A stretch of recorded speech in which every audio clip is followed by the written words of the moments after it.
Update करें आपको Washington से, जहां तर्जुमान अमरीकी महकमा खारजा मैथ्यू मिलर ने न्यूज़ ब्रीफिंग में कहा, इक़्तिदार की पुरअमन मुंतकिली हमारी जमहूरियत का एक लाजमी अंसर है।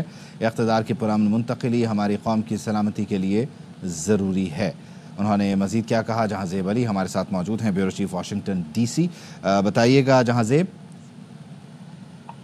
जी देखिए, आज इलेक्शन हारने के बाद बाइडेन इंतजामिया की जो स्टेट डिपार्टमेंट है उनके तर्जुमान ने पहली प्रेस कॉन्फ्रेंस की है, और इस प्रेस कॉन्फ्रेंस में उन्होंने बताया मैथ्यू मिलर ने कि इक़्तिदार की मुंतकली जो है वो जो अमरीकी महकमा खारजा है और करंट एडमिनिस्ट्रेशन है वो उसको जो है बड़े स्मूथली जो है इक़्तिदार की मुंतकली को यकीनी बनाएगी। उन्होंने कहा कि इक़्तिदार की पुरअमन मुंतकली हमारी जमहूरियत का एक लाजमी अंसर है, और इंतखाबात के बाद हमारे लिए एक हमवार, मौसर और पेशा वराना मुंतकली के अमल को अंजाम देना बहुत ज़रूरी है। उन्होंने कहा कि इस मुंतकली के मकसद के लिए वज़ीर ख़ारजा टोनी ब्लिंकन ने स्टीफन मिल को जो है ख़ुसूसी सफ़ीर मुकर्रर किया है, जो इस इक़्तिदार की पुरअमन मुंतकली को स्टेट डिपार्टमेंट में सर अंजाम देंगे।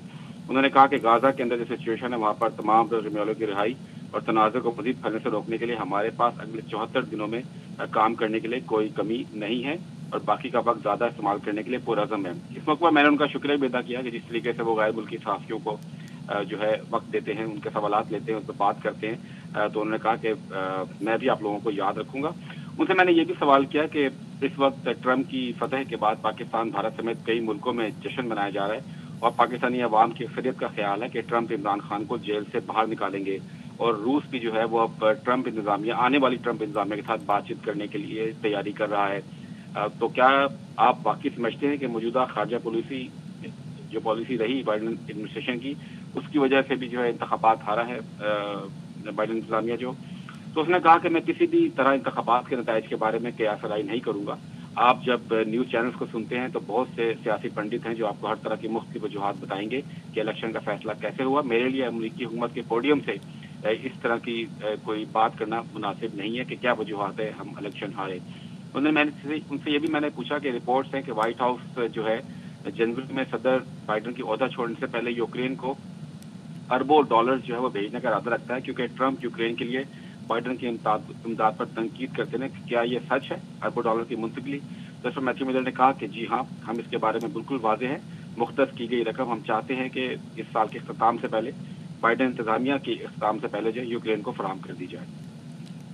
अच्छा जहांज़ेब, तर्जुमान दफ्तर ख़ारजा ने यह कहा है कि पाकिस्तान और अमरीका के जो ताल्लुक़ात हैं वो दाखिली सियासत में अदम मुदाखलत पर मबनी है। यकीनन आपने ये सवाल उनके सामने रखा होगा। इंतखाबात के नताइज पर तो उन्होंने कोई क़यास राय नहीं की, लेकिन इस पर्टिकुलर बयान पर उन्होंने कोई रद्द-ए-अमल देने की कोशिश की। गो कि उनका मौक़िफ़ है कि मुदाखलत नहीं करते, लेकिन ख़ास तौर पर ट्रंप के तनाज़ुर में कोई बात हुई जब आपने शुक्रिया भी जी किया? देखिए, इन इंतखाबात से पहले जो लास्ट ब्रीफिंग थी मैंने उनसे ये सवाल किया था, अगर आपको याद हो तो मैंने उनसे पूछा था कि पाकिस्तान में जो है ये कहा जा रहा है कि डोनाल्ड ट्रंप जब इक़्तिदार में आएंगे, व्हाइट हाउस अगर आते हैं इक़्तिदार में, तो वो इमरान खान को जेल से बाहर निकालेंगे, और बाइडेन इंतजामिया के जो लोग इस साजिश में मुलविस हैं, इमरान खान के सपोर्टर्स ये कहते हैं कि उनका एहतसाब भी होगा। तो क्या आप इस पर क्या समझते हैं? तो उन्होंने बड़े वाज़ेह एक दफ़ा फिर ये कहा था कि ये इस तरह के जो इल्ज़ामात हैं, लतीफ़ खोसा के इल्ज़ामात पे मैंने ये बात की थी।